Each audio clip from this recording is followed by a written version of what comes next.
We celebrate technological advancements, yet our core problems, war, poverty, exploitation, never truly go away. Today, while I was sitting at the car repair place, I got a message from my lady that's helping me transition careers. We have both come to the conclusion that I am not designed to be working in technology. She looked at my resume, she looked at my college education, and she's like, "You're in the wrong place." And I've known I was in the wrong place my entire life. It's like you wake up one morning and, like, I'm a garbage man. I'm not supposed to be a garbage man. I'm too educated to be a garbage man. But the reality is that because of my poverty, it's been a lot easier to exploit me because my desperation makes me susceptible to making a living. If I was doing the jobs that she thinks I should be doing, I'd be making half of what I'm making, and I'd have to shack up with someone that was questionable in order to reach what my current salary is. But, in a world in which technological advancements were supposed to be the thing that set us free, right? When I was in college originally, back when I was 16 years old, I remember writing these papers, and this was one of my favorite things to write about when I was still a teen. And that's how computers were the career of the future. Even though at that time I was studying psychology, there was something about computers that seemed like it was going to be great. And it was great in the year 2000. Unfortunately, the technology field and the technological advancements just caused the markets to saturate with people who thought that IT was the future job of America. The reality was that everyone tried to play that golden ticket. Everyone and their sister wanted to go into technology. And once a market reaches a certain threshold and becomes saturated, that's when the wages drop like a stone. So in the year 2000, when the people I worked with that are my current age, when they were in technology, life was good. Pay and the cost of living was in check, right? You're making, close to 100,000, even 50,000 in the year 2000 was very good money. You still, when someone said they made $50,000 in the year 2000, it would raise an eyebrow. You make 40 to 50 now, and you're still considered minimum wage. Because minimum wage in this country, at least for here in Arizona, is $30,000 a year. That's minimum wage. Is $30,000 a year. Can you imagine? Like, fast forward 25 years and your wages haven't gone up, but you have 25 years of the cost of everything going up. My mom in my house that I grew up paid $350 a month for a house with 5 bedrooms in a nice neighborhood. I pay nearly $2,000 a month to live in a shack. I mean, the technological advancements were supposed to help humanity. All they did was help McDonald's make more money by exploiting you harder from behind. Talking point number two: intelligence as a curse. As a person who's had to grow up knowing full well that the more, how do I put this without sounding condescending? The further you get away from a 100 level IQ, every standard deviation that you go up, the more depressed you're going to be because it causes you to be more isolated. It causes you to be strange. It causes you to be weird. And eventually you get to a place where you don't even have any friends.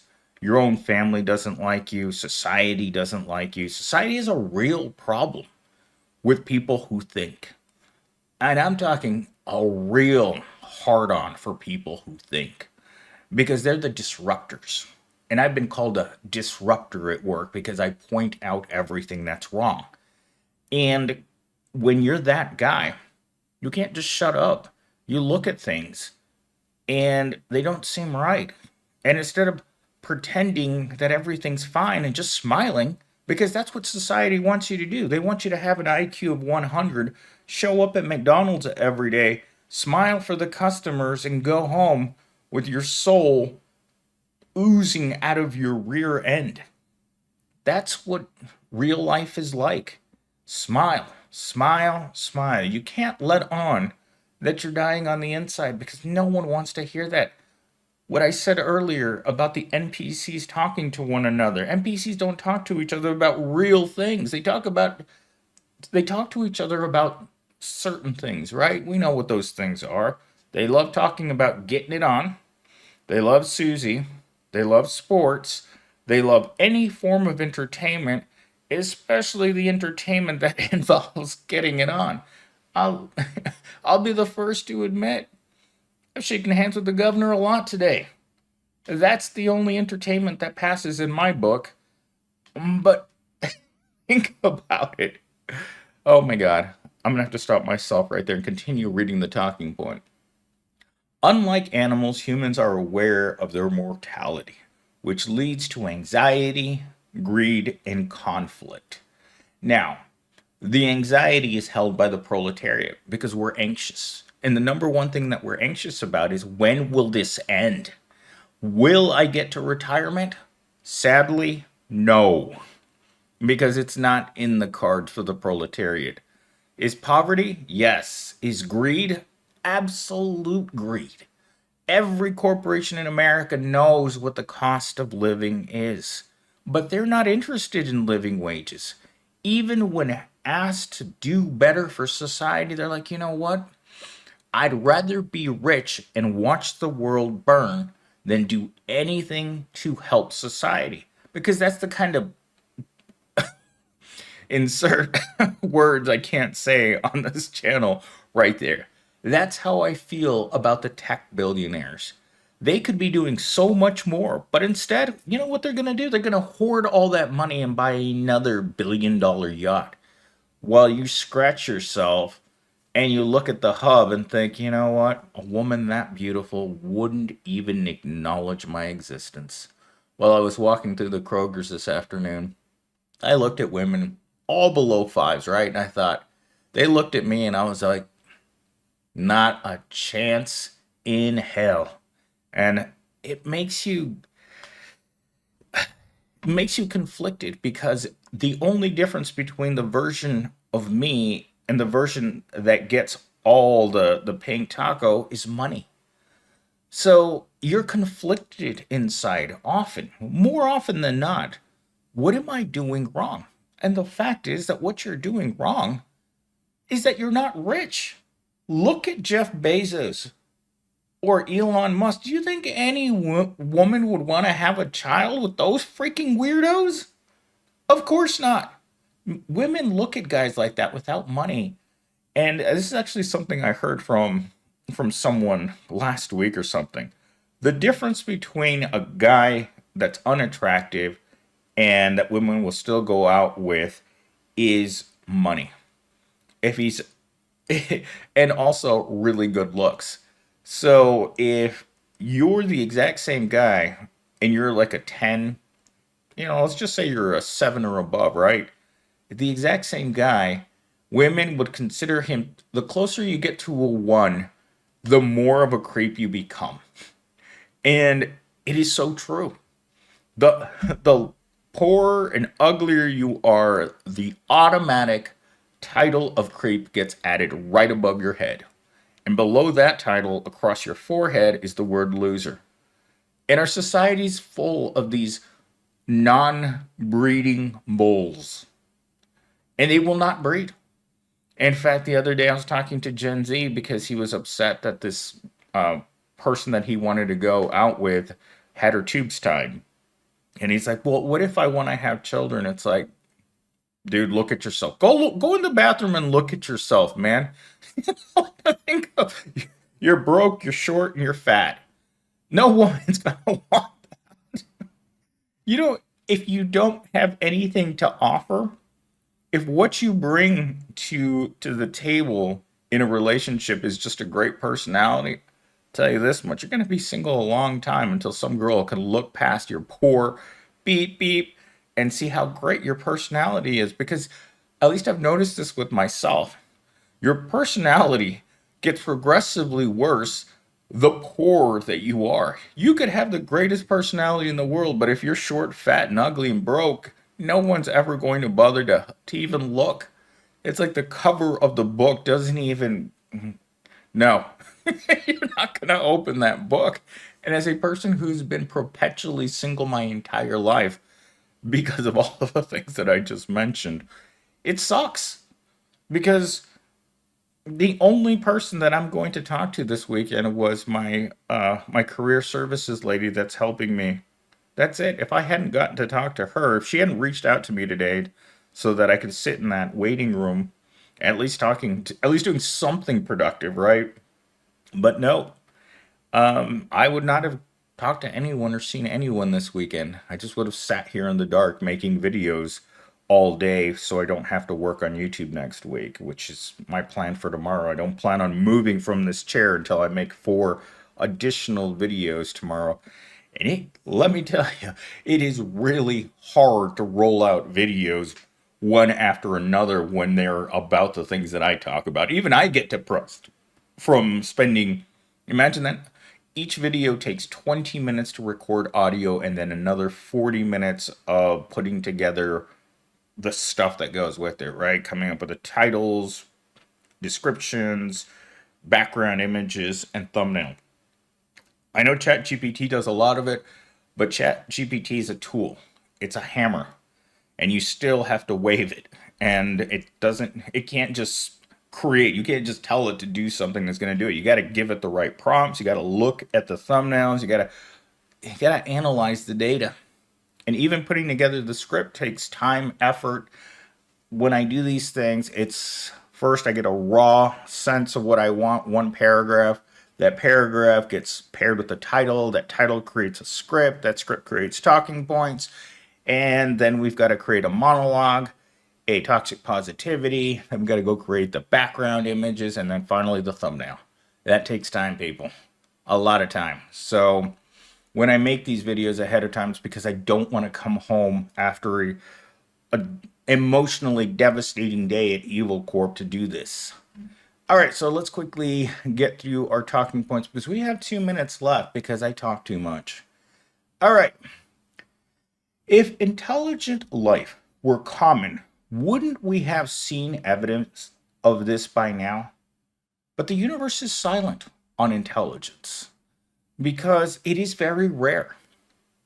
Bees don't have intelligence. Ants don't have intelligence.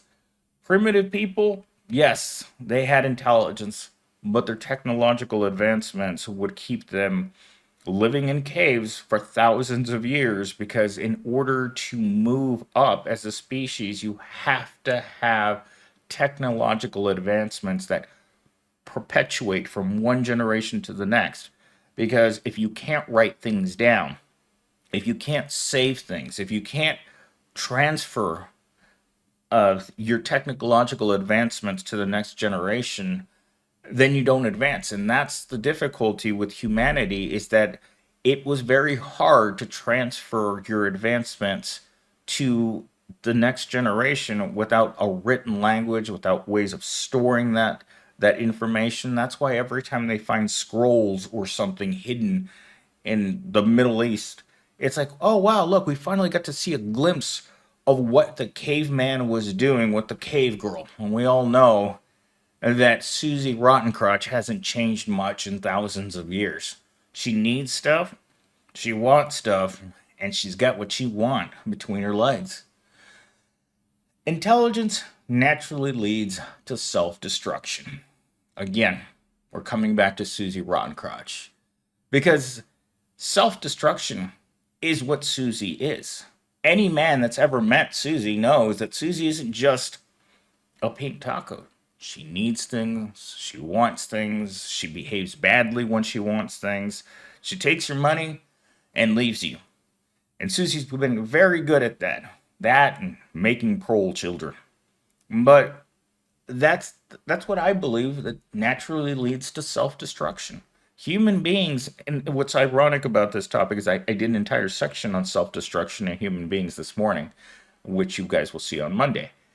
But self-destruction in human beings is like peanut butter and jelly. We have all of the resources to fix everything. In fact, this morning when I got to the gym, there was a homeless guy sleeping in front of the door, and there was various stains around him on the cardboard. And I thought, you know what? The gym really should do something about this guy.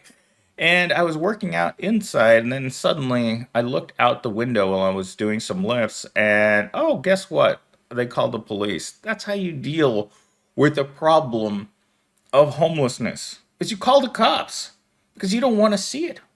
And that's every single topic in our society that you don't want to see. Oh, you have poor people, let's call the cops. You got homeless people, let's call the cops. You got people who are hungry, you got people who are protesting for a better world, let's call the cops. That's the solution for every rich person when they find the sight of the proletariat disturbing, let's put it that way. They'd rather not see it.